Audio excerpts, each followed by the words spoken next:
Hey everybody, it's Jason Blah here, and I'm just sitting here drinking my morning coffee. Notice, got a hook grip there, hook grip every damn rep.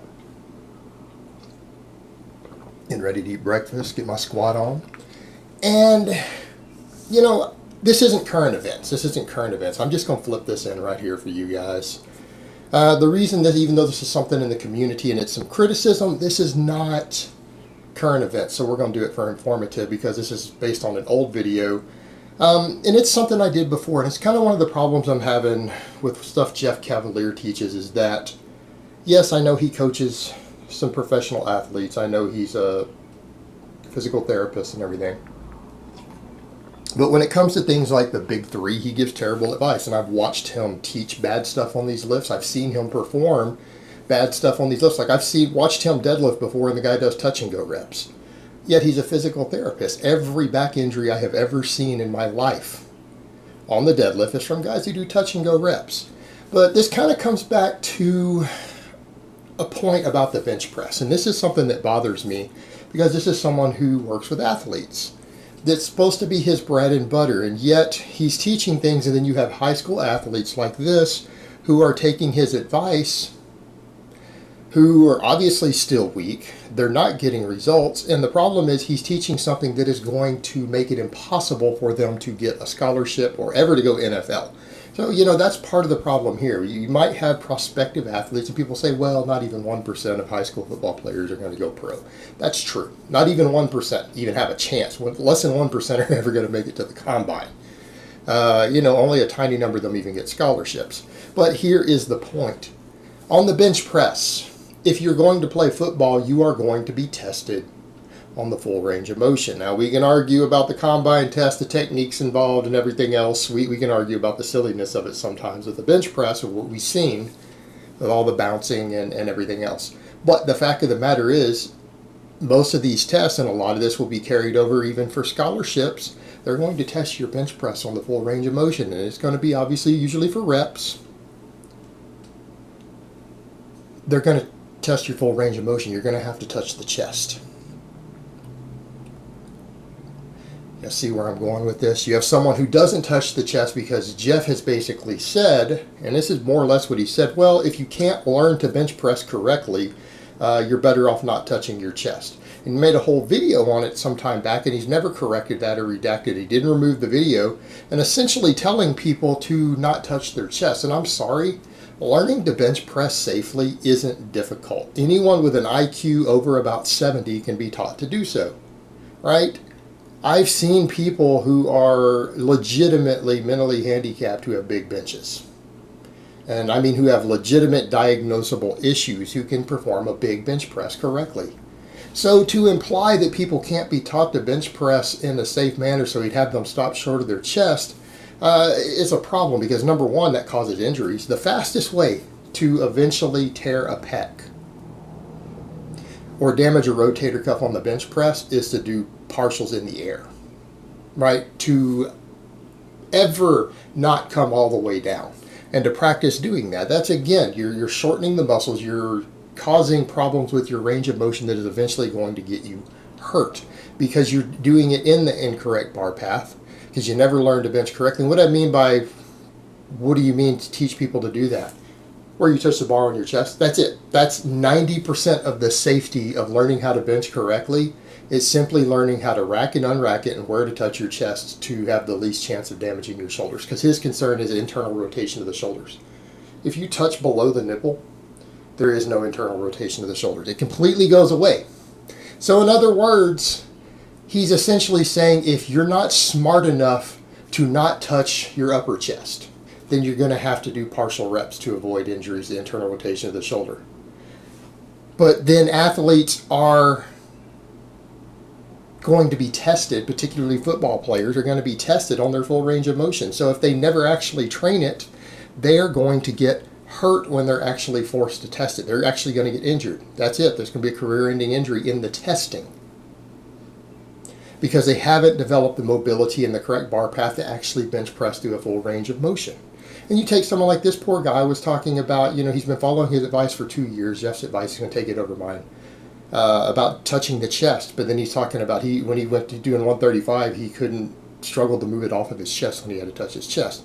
Well, my friend, you have not been getting good training advice, because I'm going to be honest here. I expect most of my guys, every guy I've ever trained in real life, personal friends and things, who started out as ranked novices were benching 225 inside of a year, less than a year, off their chest, off their chest. That's normal on a good program.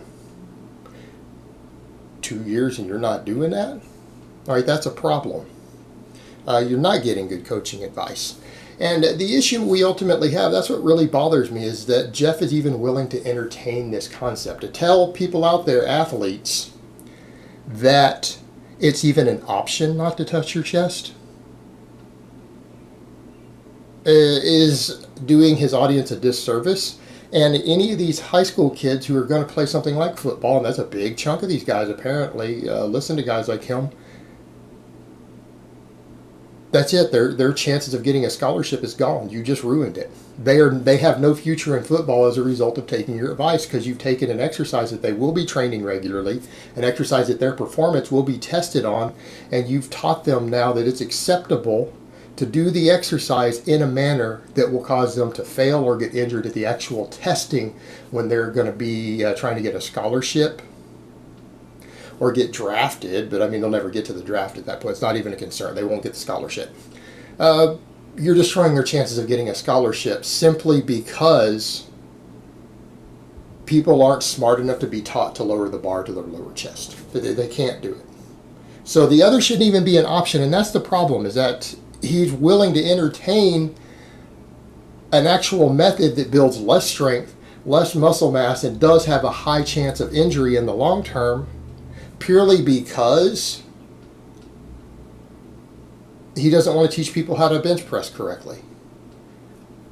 And that's the problem. That is the big, big problem, to not be willing to teach an exercise correctly. So to teach a half-assed, haphazard version of a basic exercise is unacceptable. And I'm shocked that the guy is coaching actual athletes and he would even entertain the notion. And it's a problem. It's a complete disservice to your audience to be teaching stuff like that. We saw this happen with Jerry Ward.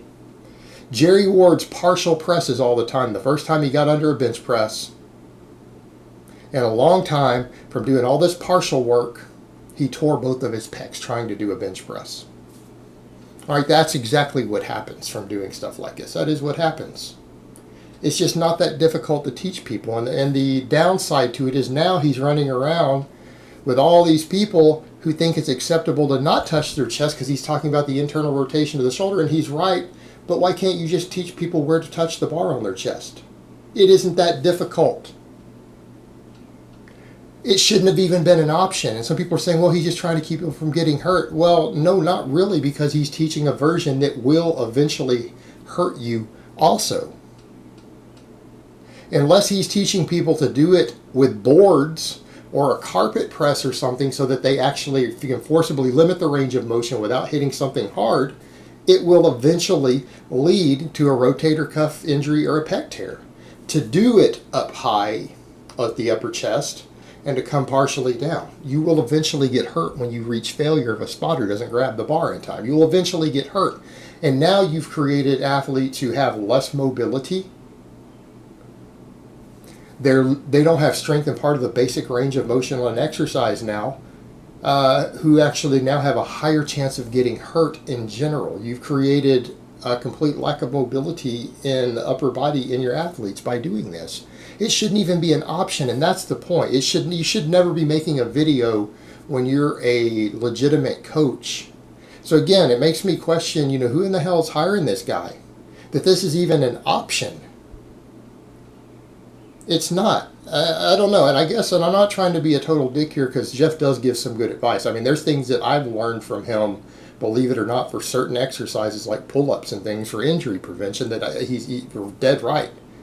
But when it comes to the big three, the squat, bench, and deadlift, like everything that he ever covers on it just shocks me. And when I've watched him perform any of these exercises, I'm shocked that anyone with any sort of physiology background would even consider these total gym bro noob styles of doing these exercises. It's almost like his education and experience goes completely out the window, and he acts like a dumbass gym bro anytime he touches any of the big three.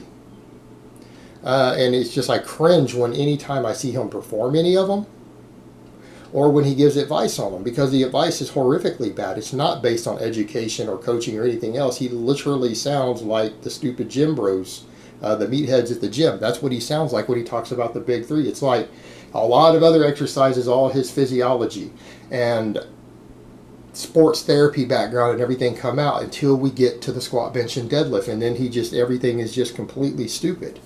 I mean, the guy does touch and go deadlifts, for God's sake. Talking about stopping short of the chest on the bench press. He hurt his own knees doing the barbell squat. I mean, come on. Those are total noob things that get people hurt. I don't know. It blows my mind a little bit. And I'm just shocked that I'm sitting here listening to a high school football player who's going to continue to take this advice. He's going to stay weak. And he just completely ruined his chances of even getting a scholarship in football. I don't know what his potential could have been. Might have been terrible. Maybe he had no chance. But he has no chance now. Because if he spends the rest of his high school career not touching his chest on the bench press or learning to perform it correctly, that's it. He's done. Football's done for him. It's going to be a high school only. He can forget going any further. That's a problem. All right, guys. But that's really all I have to say on that today. I hope it's been informative. And I will talk to you guys next time.